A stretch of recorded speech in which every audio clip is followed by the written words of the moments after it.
October 6, 1973. 1400 hours. Deep beneath the surface, the Syrian General Staff was orchestrating an apocalypse. To the Soviet advisors standing quietly in the corners of the room, this was not just a regional conflict. This was the ultimate field test. For years, the Soviet Union had poured billions of rubles, their most advanced armor, and their rigid tactical doctrine into the Syrian Arab army. They had built a machine designed to crush Western resistance through pure, mathematical inevitability. On the situation map, the logic was flawless. To the north, on the Golan Heights, the equation was simple.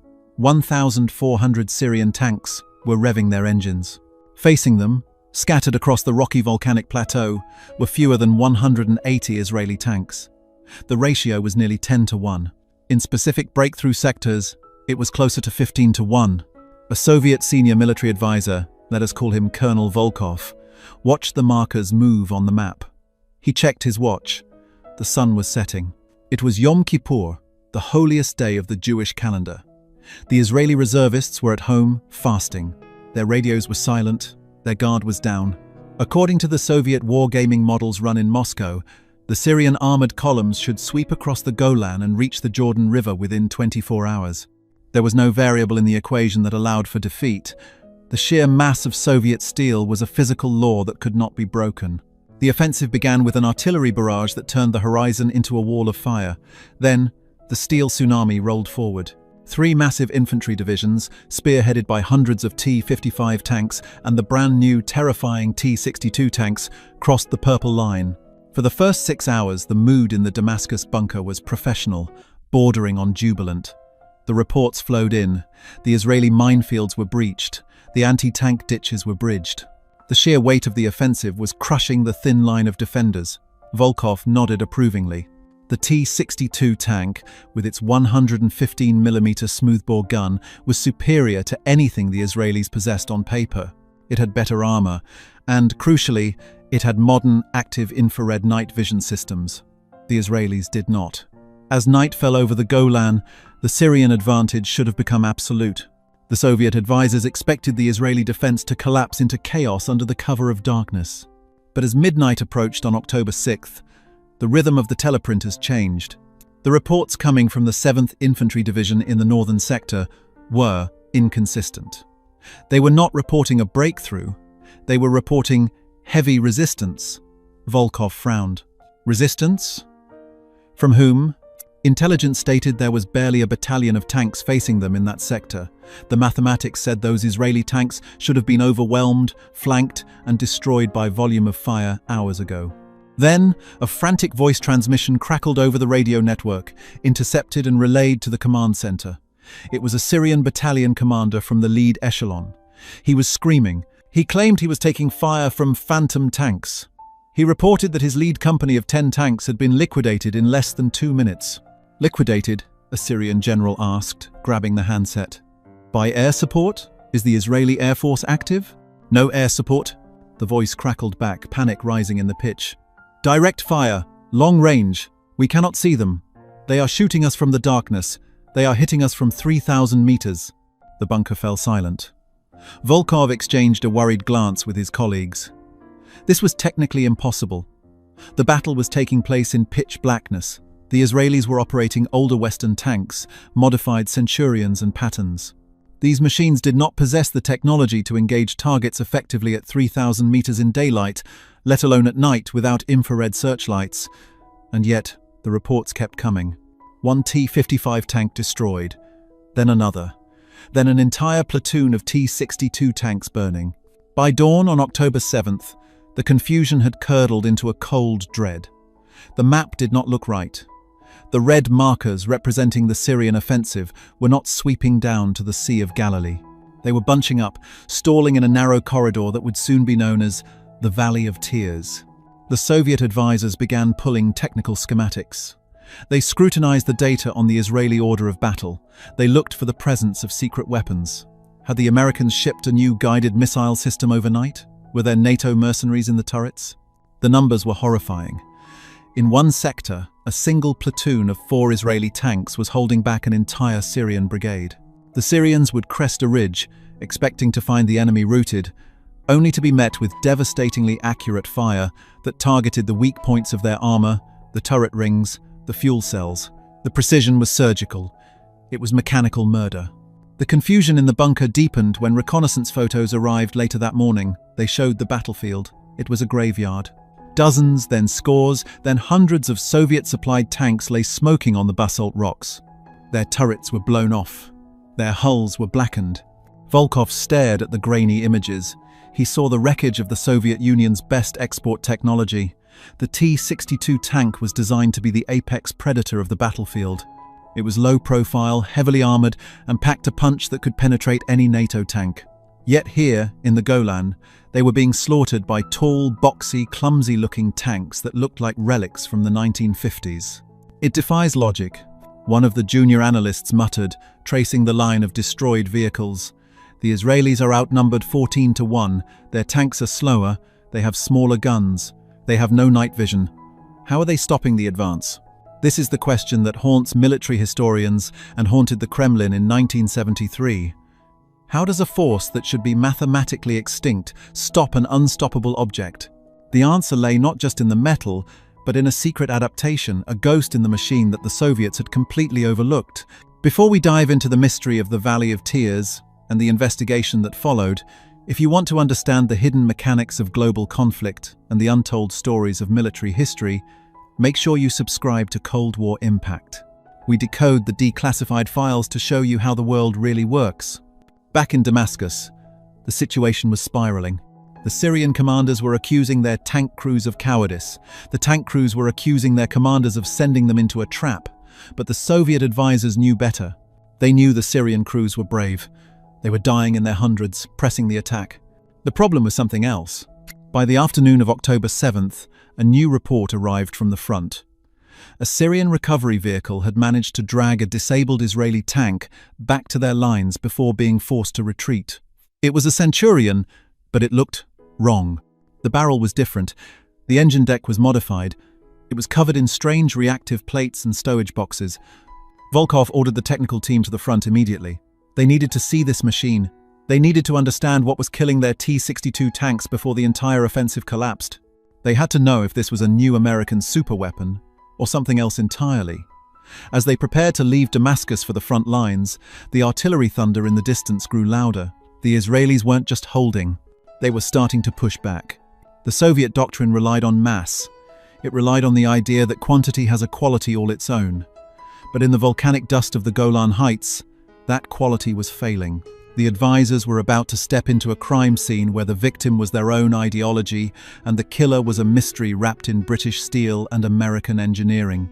October 8th, 1973, the northern sector. Colonel Volkov stood at the edge of the plateau, the wind whipping dust and the acrid smell of diesel fuel into his face.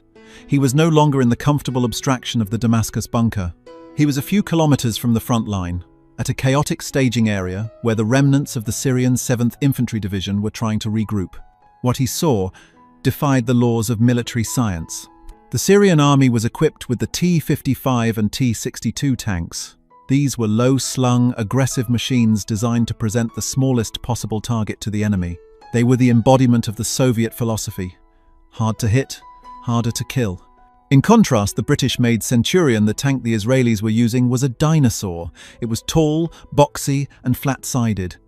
It should have been a magnet for armor-piercing rounds. Volkov grabbed a terrified Syrian tank commander, a lieutenant who had just walked back from the front line on foot, his face black with soot. "Tell me what you saw," Volkov demanded through a translator. "How are they hitting you? You have the night vision. You have the numbers." The lieutenant's eyes were wide, staring at something Volkov couldn't see.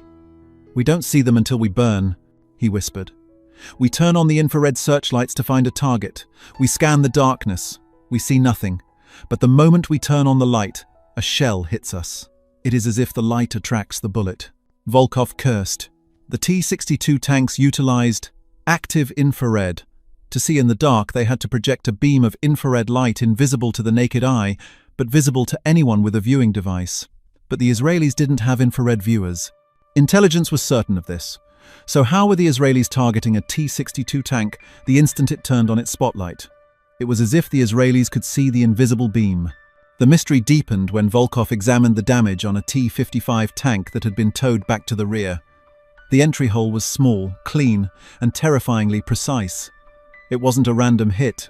The shell had pierced the turret ring, the chaotic, moving joint between the body and the gun. "He was moving," the mechanic explained, gesturing to the ruined tank. "This tank was moving at 30 kilometers per hour over rocks, and he was hit in the turret ring. To make that shot, the Israeli gunner would have to calculate the lead, the drop, and the bounce of his own tank perfectly in a split second." Volkov ran his hand over the cold steel. The Soviet doctrine relied on the stop-to-fire method. To shoot accurately, a T-55 tank usually had to halt. This made them vulnerable. But the reports claimed the Israelis were firing while maneuvering, or firing from positions that seemed geometrically impossible. The terrain of the Golan is not a flat plain. It is a nightmare of volcanic ridges, sudden drops, and basalt boulders.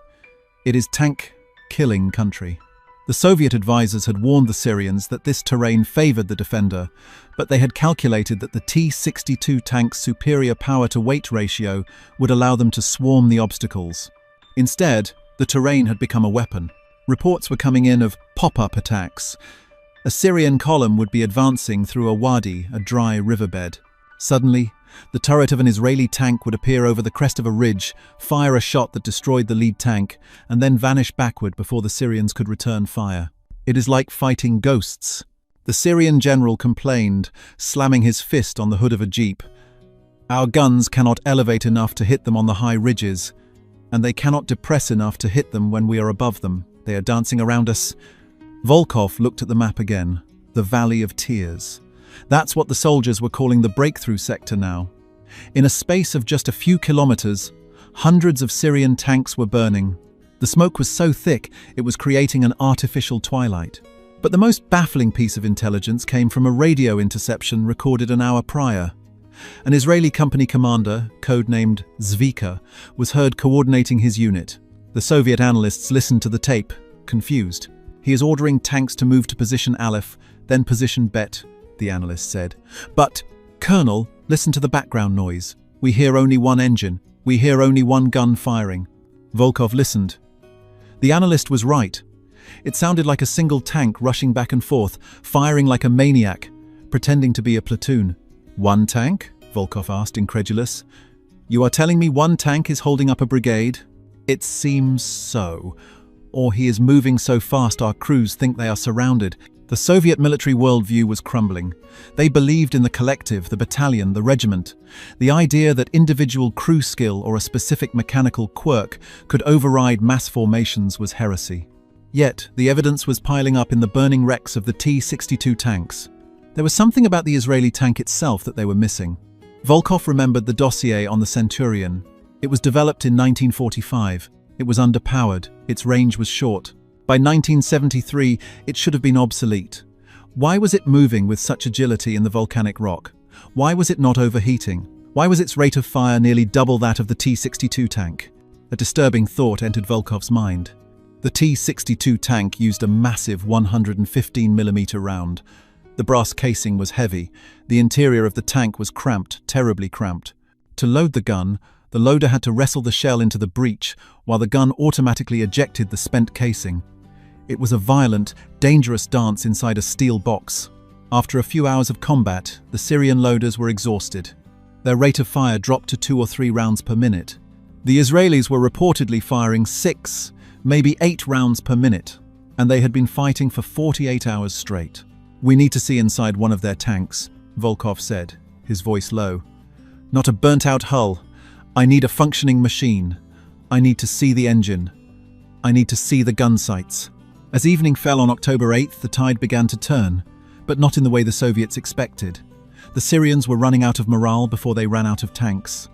The Valley of Tears was choked with the dead, and still the thin line of old boxy tanks on the ridge held firm. Volkov looked through his binoculars at the distant muzzle flashes on the horizon. He realized he wasn't watching a battle of numbers, he was watching a collision of philosophies, and the Soviet philosophy was bleeding to death. The mystery was no longer about if the offensive would fail. It was about what exactly was inside those Israeli tanks that turned them into rapid-fire snipers. Was it a computer? A new American autoloader? The answer would arrive the next morning, in the form of a captured Shotkal tank, towed away from the battlefield by a desperate Syrian recovery team. When Volkov finally climbed inside the enemy turret, what he found would shock him not because of its complexity, but because of its simplicity. October 9th, 1973, the crisis point. The battle for the Valley of Tears had raged for 3 days and 3 nights. The sheer volume of fire had ground the basalt rocks into fine grey powder. Colonel Volkov was now stationed at a forward observation post, looking through a high-powered periscope. Beside him, the Syrian division commander was pale, his hands shaking as he held a radio handset. The mathematics of war had finally caught up with the Israelis. Of the roughly 100 tanks that had started the defense of this sector, barely 20 remained operational. The Syrian 7th Infantry Division, reinforced by the Republican Guard T-62 tanks, was preparing for the final hammer blow. They had pushed the battered Israeli defenders to the very edge of the escarpment. There was nowhere left for the Zionists to retreat. Behind them was a steep drop into the Sea of Galilee. "This is it," the Syrian commander muttered. "They are out of ammunition. They are out of fuel. We will wash them into the lake." Volkov watched the T-62 tanks rumble forward. It was a magnificent sight, a wave of armor advancing up the slope. But as he watched, he noticed something peculiar, a geometric anomaly that made his stomach turn. The Syrian tanks were attacking uphill. To engage the Israeli tanks dug in on the ridge, the T-62 gunners had to elevate their massive 115mm guns. But as they crested the steep lava ridges, they encountered a fatal flaw in Soviet design engineering, one that had never appeared on the flat testing grounds of Russia or the deserts of Egypt. To keep the T-62 tank low and difficult to hit, Soviet engineers had flattened the turret. This meant there was very little room inside for the breech of the gun to move up and down. Consequently, the T-62 tank had a terrible gun depression. It could barely aim downward. Volkov watched in horror as a company of T-62 tanks crested a ridge. They were now face to face with the surviving Israeli Centurions hidden in the rocks below them. The Syrian gunners frantically tried to crank their guns down to shoot the enemy. But the barrels hit the mechanical stops. They were pointing uselessly over the heads of the Israeli tanks. The Syrian tanks were exposed, silhouetted against the sky, unable to bring their weapons to bear. Conversely, the obsolete Israeli tanks displayed a terrifying flexibility. Their tall, boxy turrets allowed their guns to tilt far downward 10 degrees of depression compared to the meager 4 or 5 degrees of the Soviet tanks. The Israelis could hide their entire hull behind a rock, tip their gun barrel over the edge, and fire into the exposed bellies of the Syrian tanks as they crested the hill. "They are shooting us from the ground up," the Syrian commander screamed. It was a massacre of geometry. The superior Soviet tank was blind to what was right in front of it. But even with this tactical advantage, the sheer numbers were overwhelming. The Israelis were down to 6 or 7 tanks in the central sector. The Syrian force still numbered in the hundreds. Then, the twist occurred the moment that is studied in every war college from West Point to Moscow. Just as the Syrian forces were about to overrun the final ridge, a victory that was minutes away, the Israeli commander, Lieutenant Colonel Avigdor Kahalani, did the unthinkable. Instead of retreating or digging in for a final stand, he ordered his handful of surviving tanks to charge. "Charge?" Volkov whispered, watching the dust clouds. "He is attacking a division with a platoon?" It was a bluff of historic proportions. The surviving Israeli tanks surged forward, firing their machine guns and cannons frantically. To the exhausted, terrified Syrian crews, who had seen hundreds of their comrades burn over the last 3 days, this didn't look like a desperate last stand. It looked like a fresh counterattack. The Syrian nerve broke. Convinced that fresh Israeli reserves had arrived, which they had not, and unable to effectively target the hull-down tanks due to the elevation issues, the Syrian lead elements began to reverse. The reverse turned into a retreat. The retreat turned into a rout. Volkov slammed his fist against the bunker wall. "Stop them! They have nothing left! You are winning!" But it was too late. The wall of steel was receding. 1,400 tanks had been stopped by a force that, by all rights, should have been dead 2 days ago. Later that afternoon, the battlefield fell into an eerie silence. The Valley of Tears was a smoking ruin. The immediate threat was over, but for Volkov and the Soviet technical team, the real work was just beginning. They had to understand the machine that had beaten them. The recovery team had finally dragged the captured Israeli tank, the one Volkov had requested, into a secure garage behind Syrian lines. It was a Shotkal, the Israeli name for the upgraded Centurion. Volkov circled the beast. It looked battered, The paint was scorched, but as he climbed onto the engine deck, he realized the Western tank was a lie. This wasn't the British tank they knew from World War II. "Open the engine bay," Volkov ordered. The mechanics unlatched the heavy steel covers. Volkov expected to see the erratic, flammable Meteor petrol engine that the British had originally installed, an engine known for catching fire if you looked at it wrong. Instead, he stared at a massive, air-cooled American monster. "It's a diesel," the chief mechanic said, wiping grease from his hands. "A Teledyne Continental AVDS, American-made." Volkov realized instantly why the Israeli tanks hadn't burned as easily as the T-55 tanks.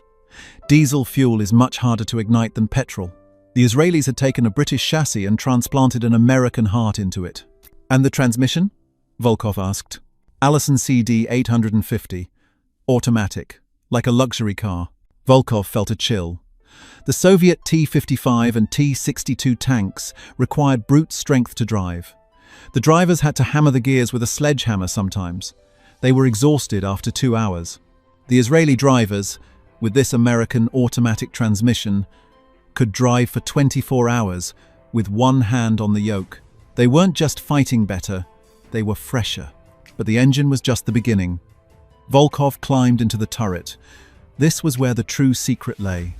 The thing that allowed a single tank to destroy a platoon in minutes. He squeezed into the commander's seat and looked at the breech of the gun. It wasn't the gun itself that shocked him. It was what was missing. "Where is the computer?" Volkov asked. "Where is the autoloader?" There was none. It was primitive. Manual cranks. A human loader. "How?" Volkov whispered.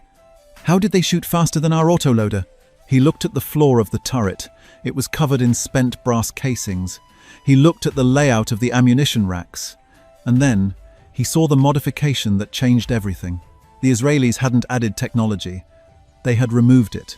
They had stripped the tank down to maximize the one thing the Soviets had neglected: the human factor. The shock was waiting for him in the gunner's sight. He put his eye to the rubber eyepiece. What he saw through the glass would explain why the Syrians felt they were fighting ghosts in the dark.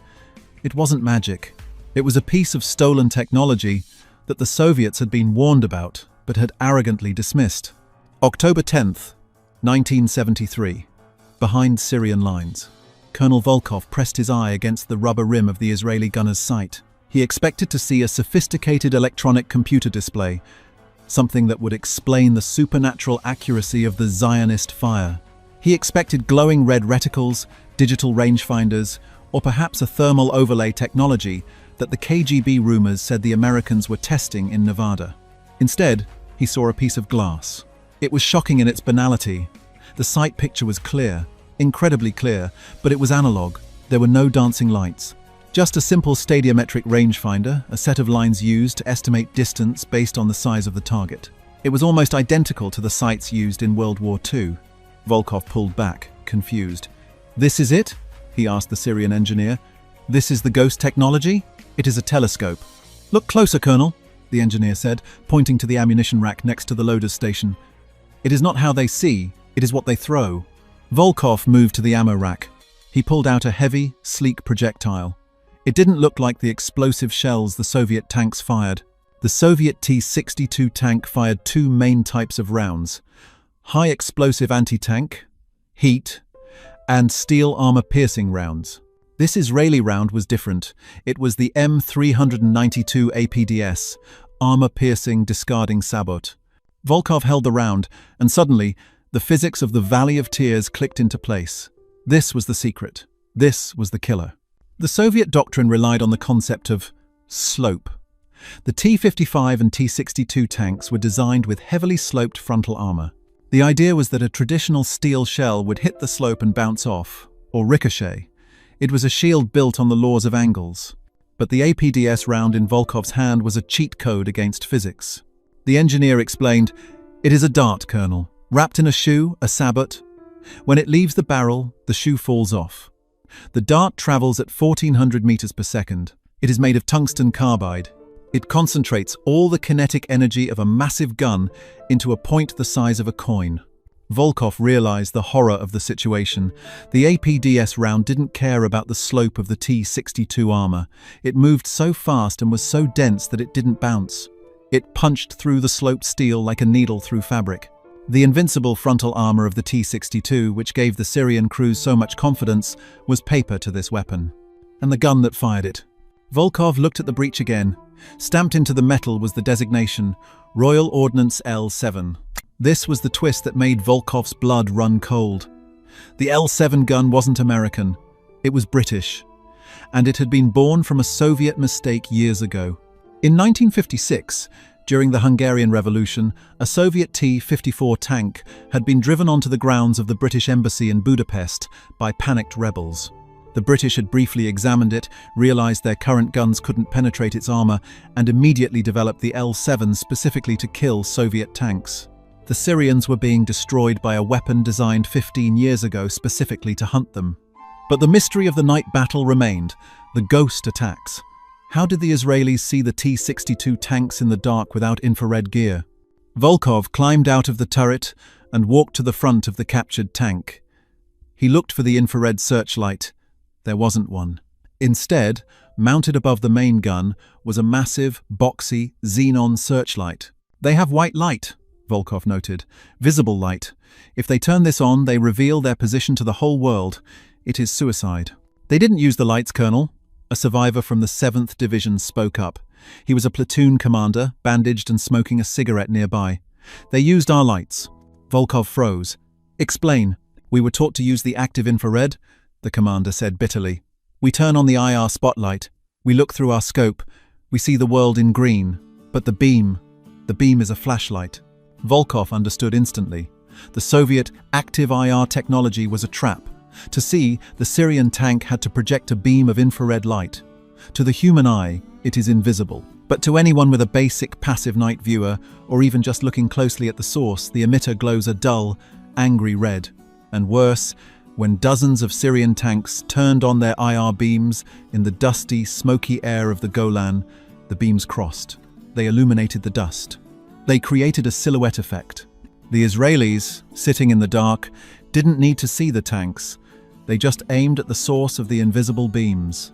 Every time a Syrian tank commander turned on his advanced night vision to find a target, he was essentially lighting a flare over his own head that said, "I am here." The Israelis were firing at the flashlights. Volkov returned to the bunker to draft his preliminary report for Moscow. The conclusion he was writing was heresy. It contradicted everything the Communist Party taught about war. The Soviet philosophy of tank design was collectivist. The tank was a consumable asset. It was made to be small, hard to hit, and cheap to produce in massive numbers. The crew was secondary. The T-62 tank was cramped. The loader had to work in a space the size of a closet, lifting heavy shells while the gun breech recoiled inches from his chest. It was hot, loud, and terrifying. After 3 hours in a T-62 tank, a crew was physically broken. Their reaction times slowed. Their loading speed dropped to 2 rounds per minute. The Western philosophy, embodied in the Shotkal, was individualist. The tank was huge. It was a barn. But inside, it was an office. Volkov wrote furiously.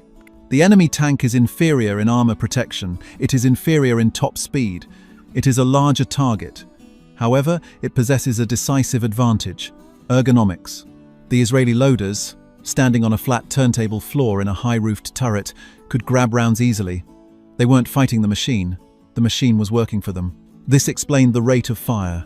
While the Syrian loader was struggling to align a shell in a bouncing, cramped T-62, the Israeli loader had already fired 2 rounds. In the Valley of Tears, where the range was short and the targets were many, rate of fire was the only metric that mattered. The Israelis were putting 3 times more metal in the air than the Syrians. 100 tanks firing at 10 rounds per minute is equal to 300 tanks firing at 3 rounds per minute.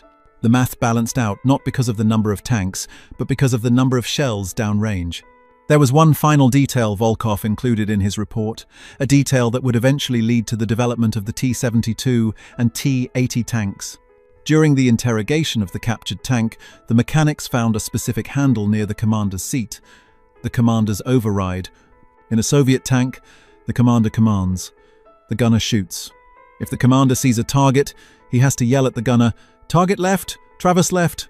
The gunner then has to find it, aim, and fire. This loop takes seconds. Crucial, fatal seconds. In the Centurion, the commander had a joystick. If he saw a threat, he could grab the stick, override the gunner, swing the turret himself, and put the gun on target. He could practically lay the gun for the gunner. Hunter, killer capability, Volkov wrote. The Israeli commander searches for the next target while the gunner kills the current one. They are processing the battlefield twice as fast as our crews. As the war drew to a close in late October 1973, the Valley of Tears remained in Israeli hands. The Syrian army had lost over 1,000 tanks in that sector alone. The Israeli 7th Armored Brigade had been reduced to a handful of operational vehicles, but they had held the line. Volkov's report was sent to Moscow. It caused a storm in the Kremlin. The T-62 tank, the pride of the Red Army, the tank that was supposed to rush to the English Channel in a week, had been stopped by a 1,940 seconds British chassis with a new engine. The shock wasn't that the Soviet tanks were bad, it was that they were designed for the wrong kind of war. They were designed for a massive, rolling offensive across the flat plains of Europe, supported by nuclear weapons. They were not designed for a chaotic, hull-down knife fight in volcanic rocks where individual crew skill and gun depression meant more than frontal armor thickness. The mystery of the 100 stopping the 1,400 wasn't a miracle. It was a triumph of systems integration. The Israelis had taken a tank, upgraded the engine to keep the crew fresh, upgraded the gun to penetrate anything, and trained their crews to exploit the terrain. The Soviets had focused on the hard stats: armor thickness, gun caliber, top speed. The West had won on the soft stats: depression angle, crew comfort, rate of fire, and optical clarity. Years later, military historians would look at the Golan Heights as the graveyard of the quantity over quality doctrine. The sight of hundreds of T-62 tanks burning in the valley proved that, in modern warfare, being seen first and shooting first matters more than how many friends you brought to the fight. The Soviet advisors left Damascus quietly. They left behind a broken army and a shattered reputation, but they took with them the lessons that would build the next generation of warfare. They realized that you cannot automate victory. You still need a human in the loop, and that human needs room to breathe, a gun that can depress, and a shell that doesn't bounce. In the end, the Valley of Tears was saved not by a secret laser or a hidden missile, but by a tungsten dart and a diesel engine. The logic of the battlefield is cruel. It does not respect the price tag of the tank. It respects only the crew that remains effective when the world is burning around them.